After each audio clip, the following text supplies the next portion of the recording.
National conference की 50 सीटें आने के बाद और साथ ही साथ 3 मेंबर ऑफ पार्लियामेंट होने के बाद भी उमर अब्दुल्ला में हिम्मत नहीं है कि वो 370 का जो मुद्दा जम्मू कश्मीर में है वो हल कर पाए। ये मैं नहीं, ये महबूबा मुफ्ती कह रही हैं। आज उनके द्वारा श्रीनगर में एक प्रेस कॉन्फ्रेंस उनके ऑफिस में की जाती है, जिसमें कि ये तमाम बातें जो है वो महबूबा मुफ्ती कहती हुई नजर आती है। उन्होंने नेशनल कॉन्फ्रेंस की सरकार पर तंज कसे हैं। उन्होंने साफ तौर से कहा है कि जो जम्मू कश्मीर में एनवायरमेंटल डैमेज हो रहे हैं, उन्होंने 3 अलग अलग प्रोजेक्ट्स का हवाला दिया है।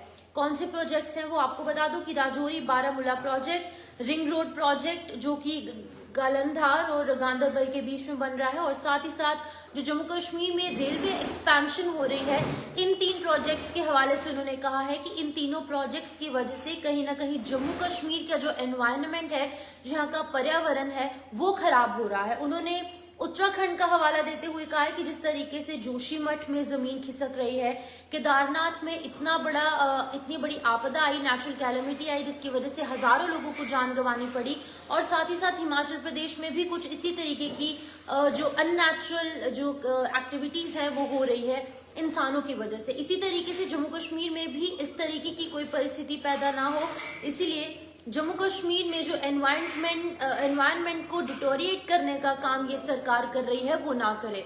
उन्होंने कहा है कि इस ओर ध्यान सरकार को देना चाहिए, क्योंकि 370 को लेकर अब जो बाकी जो यहाँ पर पार्टीज हैं वो कोई भी उम्मीद नहीं रखती, क्योंकि इतने सारे सीटें आने के बाद 50 से अधिक सीटें जो है वो नेशनल कॉन्फ्रेंस की विधानसभा चुनाव में आई हैं।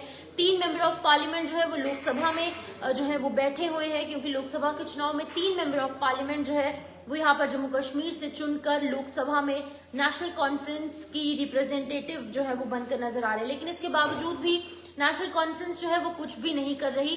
अब उन्होंने कहा है कि बिजली का मुद्दा है, पानी का मुद्दा है, अनएम्प्लॉयमेंट का मुद्दा है, ये तमाम मुद्दे एक तरफ, लेकिन जो यहाँ पर एनवायरनमेंट को खराब करने की कोशिश ये सरकार कर रही है उस पर फुल स्टॉप लगना चाहिए। क्योंकि जो townships but not on agricultural lands, ये उन्होंने वर्ड्स जो है वो यूज किया। उन्होंने कहा है कि डिग्रेड करने का काम कहीं ना कहीं सरकार कर रही है, इस पर फुल स्टॉप लगना चाहिए। उन्होंने साफ तौर से कहा है कि विलेजेस को अपग्रेड करने का काम होना चाहिए, ना कि एनवायरनमेंट को डिग्रेड करने का काम होना चाहिए। 3 कौन से प्रोजेक्ट है एक बार फिर से बताना चाहूंगी। राजौरी बारामूला प्रोजेक्ट है, रिंग रोड प्रोजेक्ट है जो कि गलंधार से गांधरबल के बीच में बन रहा है, और कश्मीर टू कन्याकुमारी जो रेलवे एक्सपेंशन जम्मू कश्मीर में हो रही है, इन तमाम चीजों पर उन्होंने बात की। उन्होंने कहा है कि ये प्रोजेक्ट्स जो है वो अलार्मिंग सिचुएशन जो है वो पैदा कर रहे हैं जम्मू कश्मीर में, क्योंकि यहाँ का जो एनवायरनमेंट है वो काफी ज्यादा खराब हो रहा है। 370 के हवाले से सबसे इंटरेस्टिंग बात उन्होंने ये कही है कि नेशनल कॉन्फ्रेंस के पास इतना अच्छा रिप्रेजेंटेशन सेंट्रल गवर्नमेंट में भी है, और साथ ही साथ सरकार नेशनल कॉन्फ्रेंस की जम्मू कश्मीर में बनी है, उसके बावजूद भी 370 और स्टेटहुड के मुद्दे पे हम कुछ भी उमर अब्दुल्ला की इस सरकार से एक्सपेक्ट नहीं कर सकते। फिलहाल के लिए इस अपडेट में इतना ही। दीजिए इजाजत, नमस्कार।